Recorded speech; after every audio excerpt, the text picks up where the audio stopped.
luxury items, which was the administrative building there. But that all was in conjunction with the That was part of all these, with the exception of Anderson Streets, all these projects are associated with work associated with bond. Whether it's, for example, Project 1 was what was called Phase 1, and that's really on the wastewater side. That is to get a sewer line and lift station to serve the Honda sites.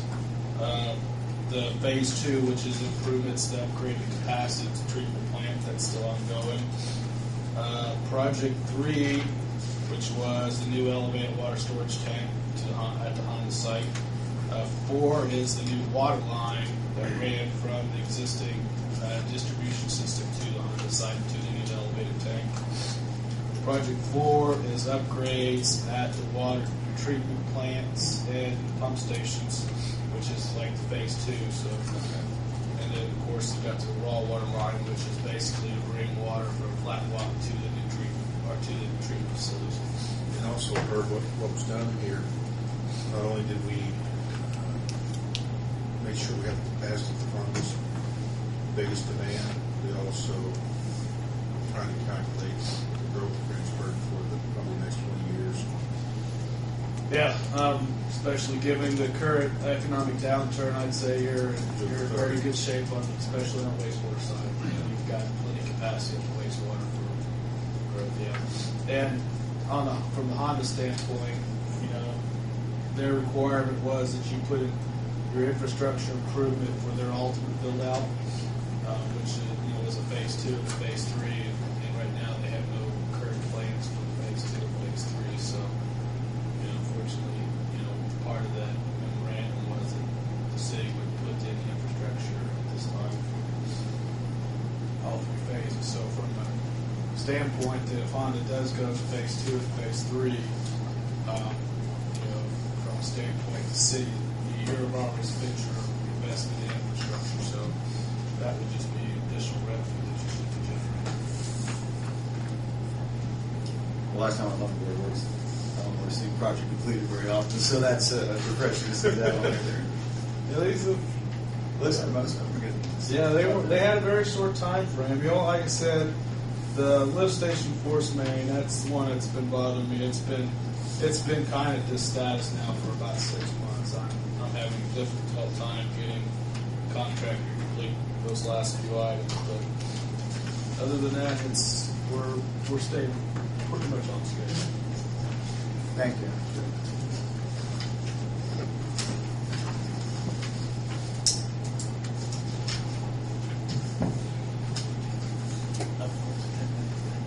Next item on the agenda, which comes under the mayor's issues, street superintendent Mark Camper, he has some notice to bidders. Explain that, Mark, what that's for.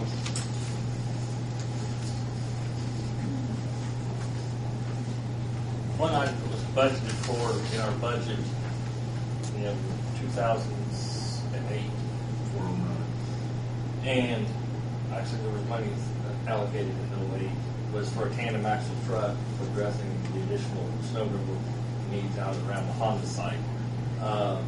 We didn't have to have it that early. We held it off. We returned the money back to the MVH fund and spend it. We will have to have it in place here shortly. So what you have in front of you is just notice will be advertised this coming Friday, the following Friday. Hopefully we'll have several bids, and they'll be for your review at your February meeting.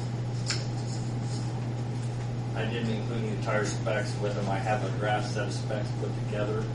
I'm gathering some input from a couple of other vendors, trying to make it as generic as possible. I don't want to make it brand sensitive, so therefore I'm going to go ahead and let everybody have a chance to review them. Try to generate a little more competition, maybe get a little better price. Any questions? I might ask Tim to look at that. If there's any changes he's got for me, I welcome them. Mark, how long were you looking to receive a truck? 120 days. Out in like the way you want it. 120 days. In the past, what we've always done is we've had whoever the seller of the cab and chassis was, they went ahead and found their sub-vendor to furnish the plow, the V-bed, hydraulic kit, the whole 9 yards, and we took it as one lump sum. The way I've got this design, I'm going to let those people have a chance to bid directly to the city. And if somebody comes in and I can save that markup going through the middleman, we'll try to do that. I've already had a couple of them contact me, and one of them specifically showed quite a bit of interest. We're restrictive a little bit on that. When you look at the accessories, I did specify brand. The reason I did was because everything else in the fleet is a Western snowplow. So we have parts that we keep on hand, and we'll work on existing and work on the new ones. Also done the same with the V-bed.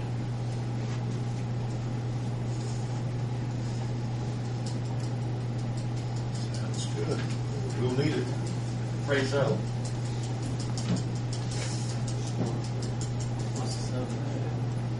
Is there anything I'll call you more about 5 o'clock. anything from any of the other department heads? Just real quick, I did drop some statistics from last year up there.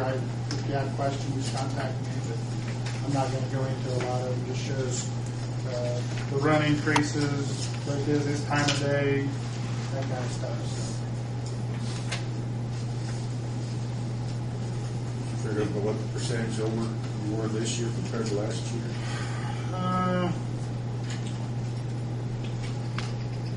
Probably somewhere in the 15 to 20% range, give or take.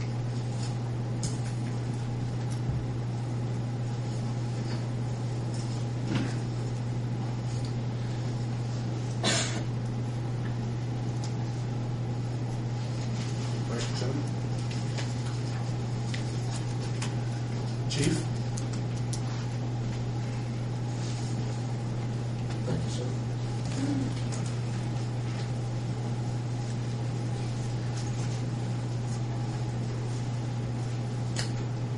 I also have our police department end of the year information. I don't have it completely packaged together yet, or you already have it, but I'll have it for you at the next meeting.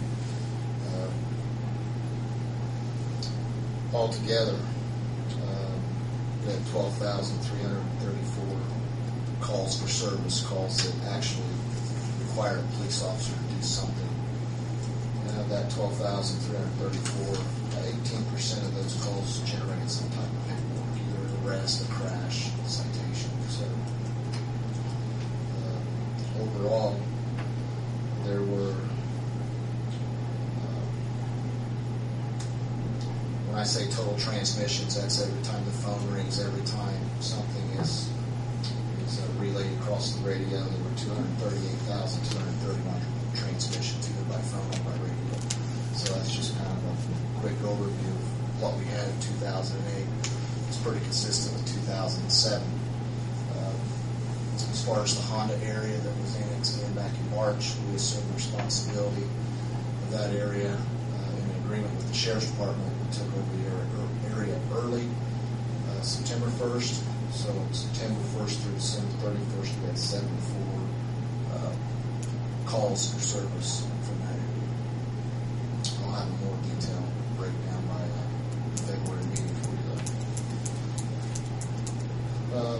I did want to inform the Board of Works. You may already know that we did receive reimbursement from Columbus for our overtime monies and our vehicle expenses back in June when we were in work for a few weeks and assisted them. They reimbursed us 97% of what we invoiced. I received that back in December. It was perfect timing. We got it by the end of the year. We were able to use that towards paying on some comp time, which is the next item to address. We started the year again. I don't have anything to give you yet. I will in February. Starting the year, we had, to say the least, probably a comp time problem with some high balances. And throughout the year, we've addressed that, and everyone's been extremely cooperative in getting comp time down. And I can say by the end of the year, everyone is at or below 160 hours, which was the goal that was set by the first of the year.